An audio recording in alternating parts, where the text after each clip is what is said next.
বিলাসীপাৰাৰ ড্ৰাগছৰ বিৰুদ্ধে আৰক্ষী আৰু CRPFৰ অভিযানত ড্ৰাগছসহ দুজন যুৱকক আটক বিলাসীপাৰা থানাৰ ভাৰপ্ৰাপ্ত আৰক্ষী বিষয়া আৰু CRPFৰ E48BN নেতৃত্বত চলে এই অভিযানত পখুৱাৰ খালত অভিযান চলাই জব্দ কৰে 49 গ্ৰাম নিষিদ্ধ ড্ৰাগছ গ্ৰেপ্তাৰ কৰে ড্ৰাগছ মাফিয়া আশৰাফুল আলম আৰু শাহানুৰ আলীক দুয়োৰে ঘৰ নয়াহাটত বুলি জানিব পৰা গৈছে ড্ৰাগছ মাফিয়া দুয়োৰে পৰা আৰক্ষীয়ে নিষিদ্ধ 49 গ্ৰাম ড্ৰাগছৰ লগতে কেইবাটাও কণ্টেইনাৰ এখন মটৰচাইকেল জব্দ কৰে উল্লেখ্য যে দীৰ্ঘদিনৰ পৰা অঞ্চলটোত নিষিদ্ধ ড্ৰাগছ ব্যৱসায় কৰি আহিছে ঘটনাস্থলীৰ পৰা আৰক্ষীক দেখি পলাবলৈ লওঁতেই আঘাতপ্ৰাপ্ত হয় ড্ৰাগছ মাফিয়া জাহানুৰ আলী অধিক তথ্য উদ্ধাৰৰ বাবে তদন্ত অব্যাহত ৰাখিছে বিলাসীপাৰা আৰক্ষীয়ে কি কৰিছিলি মাথাটা ডাঙৰ পপুলাৰ মাথাটা উঠা বাইকত কৰে নিয়ে যাচ্ছে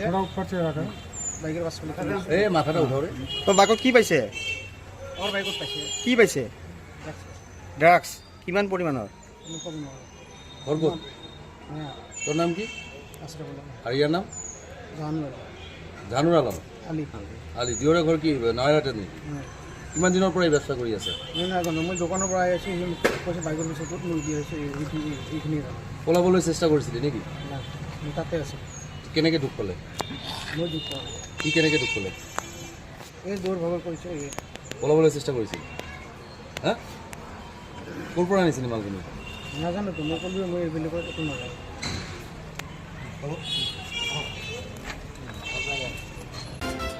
নিউজ এক্স ৰিপৰ্ট নিয়মীয়া খবৰ